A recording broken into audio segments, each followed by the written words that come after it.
So we're here today with Dan and Bev Kniffen, and we're talking about stewardship. And one of the questions I wanted to bring up was, uh, what ministries at All Saints Church are you most passionate about? You want to go first? Sure. Go ahead. Over the past year, I've gotten involved with the Altar Guild, which has been very new for me because I'd never done anything like that before, Right. and have thoroughly enjoyed it. It's brought me to a better understanding of the church service and what it all means, what all the different bowls and cups and all those different things, Pictures. what they mean, which I didn't know before. I just Right. used them, and now I understand what they're used for. So that's really been a passion for me this year.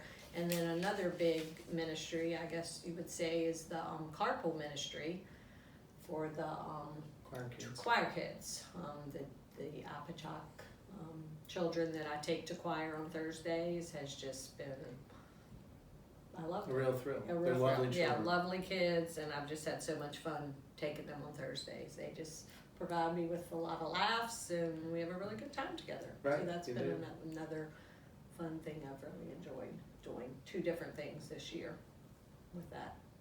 So What about your 12:15 Wednesday? 12:15, I've really enjoyed that. Didn't go to that service much before, and with teaching preschool, it works out perfect that I just come from preschool up to the 12:15 service. It's really added a new piece to my week. Right. Mm-hmm. Made me very aware of God's presence in Right. my life. Yeah. And the other thing that I've thoroughly enjoyed is all Scott's music editions. Right. Just have loved coming to them. That's added a new piece in my life and has really made me understand God's presence in my Yeah. life even more so. That's a God thing. God thing. Rather than just a thing. Just a thing. It's a that's God been thing. a lot. So yeah, I feel like those things have really made me grow immensely spiritually. Right. And even you've noticed. I have noticed. No, really. So, no, I don't. I know. Because we have So- interesting conversations sometimes do. about that. Mm-hmm. That's true. So I started it off there. But I want, Add you know, to when it. you said 12:15, so Yeah. I've done 12:15 as a lay Eucharistic minister for a year or two now. And what's really cool about that service is there's about 9 people that we don't see any other place except 12:15 on Wednesdays. And they all are givers. They love each other. They know each other. We do a piece that must last 2 or 3 minutes long with 9 people because everybody talks to each other. They do. And it is a powerful moment in the middle of the week. We do laying on of hands. We do a special Eucharist. But it's really cool to see that happen, and that this is part of our parish that we don't know a lot about because those people don't come any other time because they can't. So that's one thing I just wanted to piggyback on. Yeah. But one of the passions I really have is our youth, and I've always had that passion here. Really? Really. Dan Kniffen. Not me, no. Don't get me started talking about you. But I think the thing that I love the most right now about where we've welcomed our youth is at the altar. And you know, a couple of years ago, we got started giving them real jobs as part of as lay Eucharistic ministers, as licensed young people in the diocese. And they went through training. They are great readers. They love to learn how to read properly. They take direction excellently. They serve at the rail as chalicers and also at the station.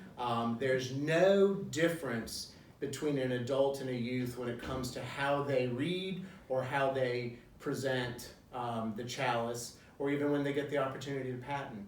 And I particularly love that about how we've welcomed them at doing that. It's a wonderful ministry. That has really super grown here at All Saints, and I don't know if anybody else does that anywhere else, but they're regular people in the regular rotation. So they have their regular assignments like all the adults do. It's just not, oh, we're going to pluck a youth in, but it's special. The other thing I wanted to just add to, and Bev, you brought this up earlier before we actually started, was the funeral ministry that we do here. I don't think people, there are so many moving parts in a funeral ministry here.